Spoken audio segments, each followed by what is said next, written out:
hello, hello, hello.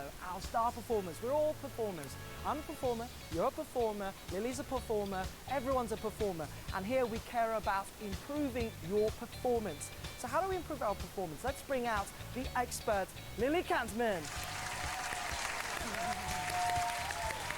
Woo! Hey, how are you? Good Not to see too you again. Mwah. I love seeing you like this. Thank Looking you. sharp. All right, let's take a seat.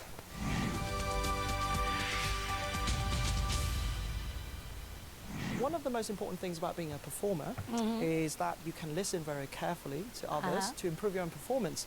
And I really want to challenge them a little bit on the show. Okay. So how about we bring in the quiz for them? Sounds good. Okay, so listen carefully. This is your question. You are given information at the start of each section to help you understand the situation you will listen to. True or false, guys? I'm going to need some volunteers here. There you go. Hello everyone, my name is Mai. I come from Tuyên Quang. The statement given in the board, I think, is the two. With the topic given in each section of listening, help you define the topic and the ideal of the listening test you will have to. I think so. So, thank you very much. And do you share the same belief? Yeah, look, that's true. So there's some basic contextual information that helps you understand sort of the number of speakers and the context in which they'll be speaking. And that information can help you to prepare yourself to listen effectively in the different sections of the exam. Do you have some tips to offer to our audiences? Yeah, sure. So it's easy to sort of panic and feel pressurized when you're listening under exam conditions. But in fact, it's really important that using whatever techniques you prefer, thinking about your long-term goal and why you're taking the exam, don't let that exam stress get on top of you. Stay relaxed, calm down, read the questions carefully. So this contextual information, the keywords in the question, all of these things can support you in being successful. How about we turn it around and let the guys, get involved and give us some questions? Absolutely, sure. Happy to hear questions from our audience today. Okay, here's your shot. Hello everyone, my name is Nguyễn Phương Thảo and I come from Tuyên Quang City. Today I'm so happy to be here, and my question for you is that whenever we have a listening test, we all focus on keywords, but the key to solve the problem is to hear the full sentence of the test. So I want you to give us more advices on how to listen to, full sentences of the test, please. When we look for keywords in the question, it's not a guarantee we're going to hear the exact keyword in the listening recording. Generally, what we're looking for is the paraphrase. So looking for keywords is still a useful technique, but you're right, you're probably going to hear a chunk of words that are paraphrased. And you need to be able to listen to more than just that paraphrased keyword. So as an educator teaching students, when my students in my IELTS prep classes say, "Can you play it again?" I say, "How many times do you get to listen in the IELTS exam? How many times is it?" One time, that's right. So make sure when you're practicing that you're not selling yourself short by listening 3, 4, 5 times. Listen one time and try and remember everything that you can. We have room for more questions. Does anyone want to take this opportunity? There you go. Hello everyone. Let me introduce myself first. I'm come from Foreign Trade University, and listening has 4 sessions, but the most difficult session that I have difficulty in section 4 is too hard to listen and pick up one words or one number to hear. Can you have any techniques or any advice for me to get better grade on these sessions? Number one, it's a long game. So maybe if part 4 is a real challenge for you, you need to acknowledge that you need to invest more time, more resources in building your overall level of proficiency in order to achieve your goals there, and practice that section a lot so you get more comfortable with it. And then my favorite piece of advice that I'm doling out all the time, listening to a lot of different kinds of input. Okay, cool. So on that note of listening, we love listening to you, we love listening to our audiences from all around the country, which is why we're going to listen to one more person in our section of Voice of the Week. So don't go anywhere, we'll see you in the upcoming section.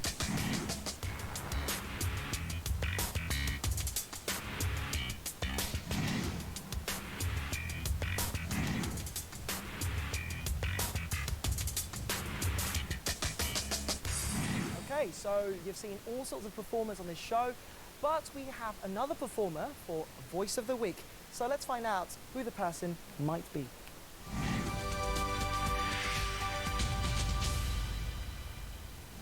My name is Tuan Anh, and right now I am a sophomore at Hanoi University of Science and Technology.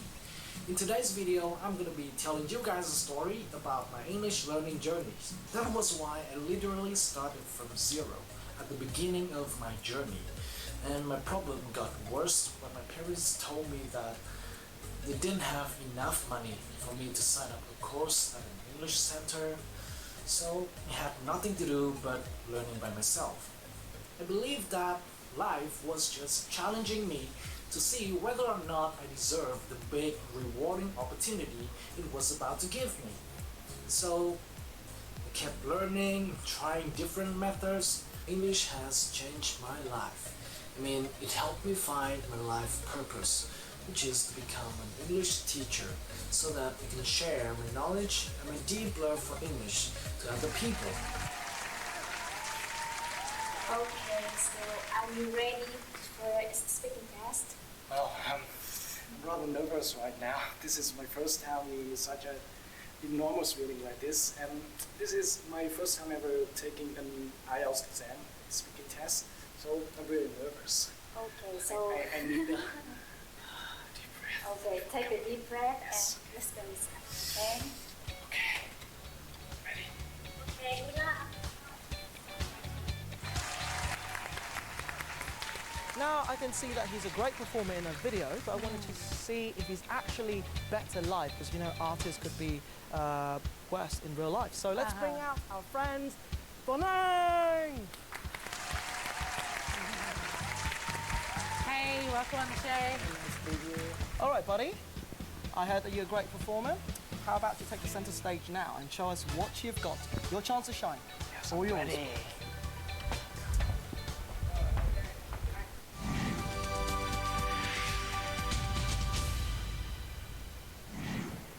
Hey, Tuan Anh, welcome to this IELTS speaking practice test. Yes, Great nice to be to meet talking to you today. Yes, nice to meet you. Yeah, lovely to meet you too. So in this first part, I'd like to ask you some general questions about yourself. Let's talk about cities. Oh, Do you like the city that you are living in? well, of course I do. I was born and raised in Hanoi, and there are a lot of reasons that I love living here. Firstly, Hanoi is very well known for its tourist attractions, and secondly, Hanoi is one of the best bustling city in Vietnam, and therefore there are lots of entertainment centers that I would love to hang out with my friends and families at the weekend so that I can relax after long hours of hard working. All right, let's move on now to part 2 in the speaking test. In this part of the test, I'd like you to talk about a topic for 1 to 2 minutes. And before you talk, Tuan Anh, you'll have 1 minute to think about what you're going to say, and you can make some notes if you want to. Do you understand? Yes, I got it. Okay, so you have a pencil and paper for making notes, and here's your topic. I'd like you to describe an outdoor sport you would like to try for the first time.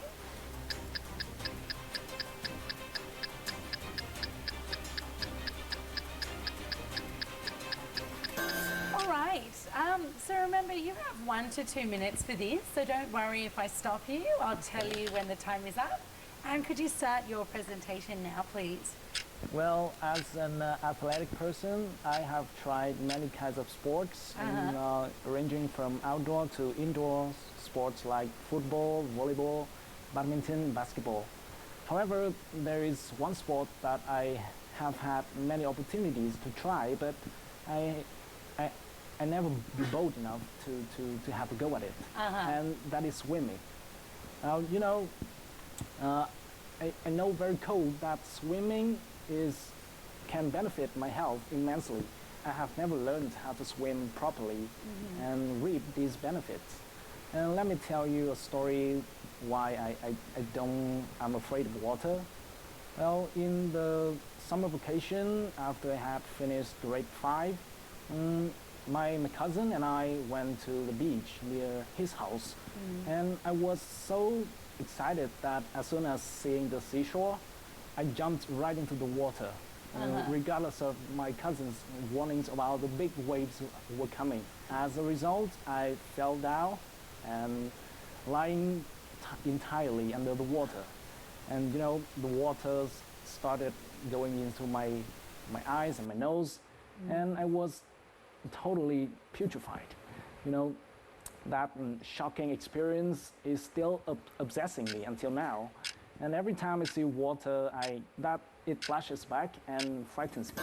I hope you can overcome your fear of water. So many beautiful beaches in your country. I haven't. And plus a great way to cool off in the hot summer in Sydney as well. So in the final part of the test, I'm going to ask you a few more general questions related to the part 2 topic. Yes. So let's start by talking about differences in sporting preferences. Do you think that men and women enjoy the same kinds of sports, or can we make some generalizations about gender preferences for different sports? Well, I think it depends on each person. You know, I know some girls who are a lot more athletic than most girls, and you know, they love playing competitive sport like football. Okay. And some of my friends who are girls, they play football together every week, and you know, I have come to see them play for several times, and I was totally stunned. They are just as fast and skillful as the boys are. I also know some girls that are, you know, like they are really fragile. You know, they are scared of playing sports. They are scared of being injured while playing sports, and therefore they barely play sports and just spend their free time watching videos or going shopping. Thanks very much, Rangan. That's the end of the speaking test. Great job. Denang, fantastic job. So, guys, let's get voting now.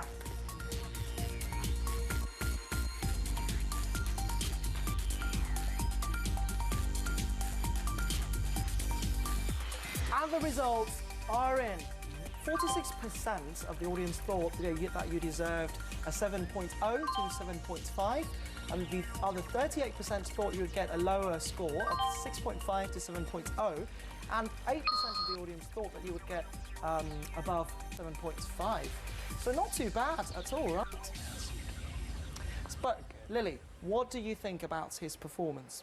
Oh, wow. So again, I've been so impressed by the young people I've got to speak with on this show so far this season, and Rangan's no exception. So excellent job.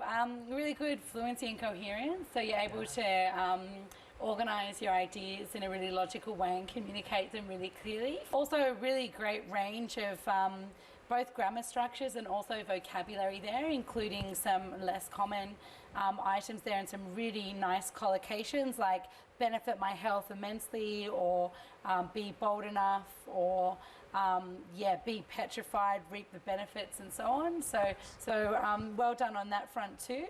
If I had to give you any feedback to help you progress on your English journey, it would be just to keep working on your vocabulary range. It's already really good, but there are a couple of times where you could have had a really nice piece of natural language. And the one I'm thinking about, dear to my heart as an Australian, is when you were telling us that you got that you fell down in the water at the beach. Yes. And we have a particular word for that. We say you got dumped. It means the wave picked you up and threw you on the ground. Yeah. And you can come across that language by just watching a lot of TV for native speakers or reading a lot of stuff. And then also, again, your pronunciation was great, but think about where you might want to make sure you're clear when using more complex tenses as well. So you used a nice present perfect. I've never been bold enough, but that little v got a little bit lost, so it came across as slightly grammatically incorrect, but I know you know the grammar. But overall, great job. Well done. Yeah. Thank you. Excellent effort. All right, so let's take a breather over here and get away from that desk and unwind a little bit. These are officially now sacred and holy, and these should bless you in your upcoming IELTS challenges. Yes, thank you. Believe in that. Yes, well done. Good stuff, and enjoy your green shopping experience.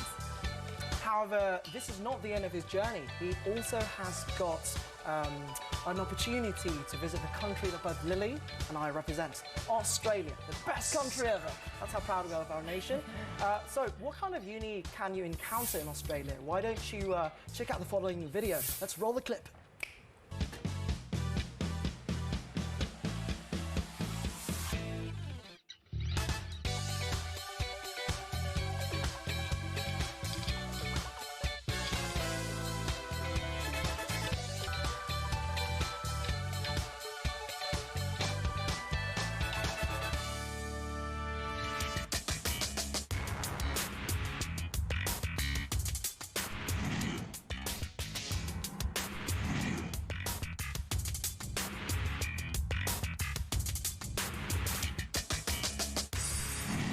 Okay, enough about Australia. Now let's go to the UK in our following section of Study UK 101. Welcome back to Study UK 101, and here we are today at Cardiff University. Now, this 19th century structural masterpiece is placed in Cardiff and is integrated into the liveliness of the city.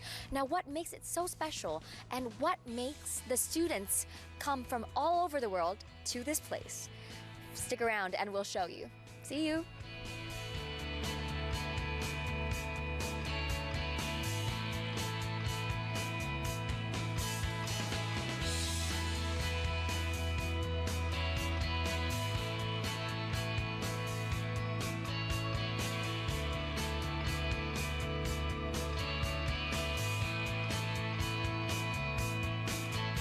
So after that quick montage of Cardiff University, a very metropolitan place, very integrated into the city of Cardiff, I'm sure you guys are very interested in how to get to this place as an international student. So here we are with Ruth Page, our international officer at Cardiff U. Would you like to introduce yourself a bit? Yes, hi, I'm Ruth. I work for our international office as an international officer, and I am responsible for country management of Vietnam. Right, so because you are basically the representative of Vietnam here at Cardiff U, so same questions that I would love to ask our international officers. First one, what is your absolute favorite thing about Cardiff University? For me, I think my favourite part is that we're a very big student population with 30,000 students total. Over 7,900 of those are international students, and they live and study very harmoniously, very comfortably within a really amazing capital city centre. So how is the application process like for international students to come to Cardiff? So depending on if you're looking at an undergraduate application, which would be through UCAS, so the UK application service, we take all the applications that way. And then for postgraduate students, we take direct applications online. On our website, you can find the details of any agents that we are registered with. Really straightforward, all online, very easy, hopefully, for students to navigate. And then is there any type of special treatment for international students, let's say particularly for Vietnam? So we have people like myself in the international office who are your sort of direct contacts. We also have an international student support team. So while students are applying or they arrive with us at Cardiff, we also have some kind of financial support as well. So we have every year, we've been running a Vice Chancellor Scholarship. Right. And for Vietnamese students, that amount is £5,000. Wow, so go Vietnam. So that's about the application process and a bit more into how life is at Cardiff University. So up next is the strength and the majors here at Cardiff University that you definitely have to check out. So let's go there.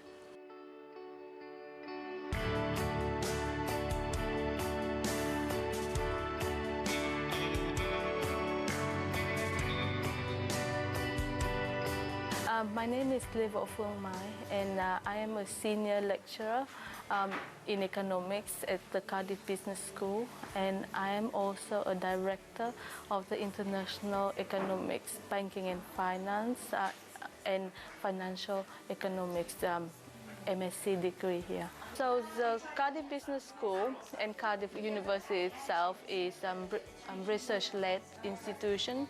So most of our subjects here are taught by experts in their own field. The school has a very big range of subjects, ranging from economics to business, accounting and finance. So because of this wide range of subjects, we can offer quite distinct degrees. We expose students to many areas of economics, both micro and macroeconomics, and also the financial side. So here we have the trading rooms, and also the students have an opportunity to do 4 years degree with the third year studying abroad or doing a placement at some firms of their choice, which is very useful.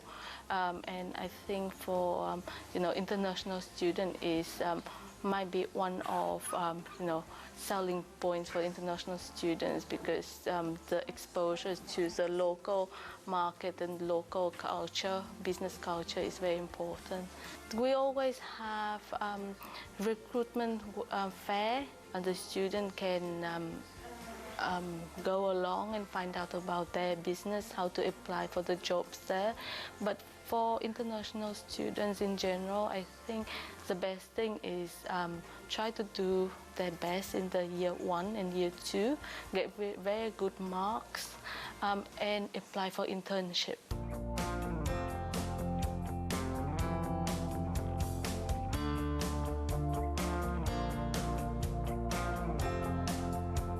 We spent an entire day at Cardiff University's, the professors, the courses, the facilities, you've seen it all. Now, as usual, I'd like to close off this day with a talk with 2 of Cardiff University's beloved students. And here they are right now. This is Hua and Mai, and could you introduce yourself a bit for us? Well, my name is Hua, and I am currently a master's student at Cardiff University in Applied Linguistics. Oh, hi everyone. My name is Mai, and I'm doing a master as well, but in stem cell and regenerative medicine. Those 2 courses couldn't be more different. It's very vastly varying from each other. But at the same time, you guys are here together in Cardiff U. So what made you come to that decision?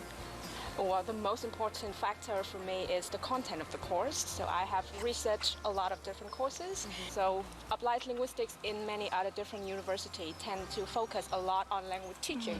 But here at Cardiff, I get the chance to use knowledge in linguistics in a lot of different other disciplines like business, hospitality, mass communication, healthcare, and so on. So it's pretty exciting. And how about stem cell? Yes, so because I'm so into like science and research and stem cell in general, and Cardiff is one of the Russell Group university, and it's offer like a state-of-art facilities, labs, equipment, and also attracts a lot of leading professors and scientists. So I think that makes me like want to like sign up and study here. Yeah, that's great. So you've mentioned being a part of Russell Group and having a very strong researching facility. But what about real life experience, like hands-on experience? Do you guys have that? Yes. So basically, my course contains 2 semesters, 2 terms. So the first term we have lectures, but then outside lectures we also have like a industrial visits where we visit a lot of factories, companies, so we can have like perspective on like how the company works. We also have like some practical sessions where we have like a hand-on, like a short but hand-on experience using like a lot of lab equipment. So to close off today's session, I'd like to hear from you guys one piece of advice that you would give our audiences at home should they consider coming to Cardiff U. What would you say? Yeah, so I would say that you should do a thorough research on your course, the course content that you need to consider when applying. I would also say the same thing, but just one small thing I think you need to be prepared to be open-minded. So yeah, because there are a lot of new stuff that you need to take in. Yes. So my piece of advice would be that you guys stay tuned to Study UK 101 and follow us on our next episodes, and also rewatch this episodes a bunch of times to hear Ji Hua and Ji Mai's great advice. Okay, so back at the studio, and we'll see you guys next week. Bye. Bye. See you soon.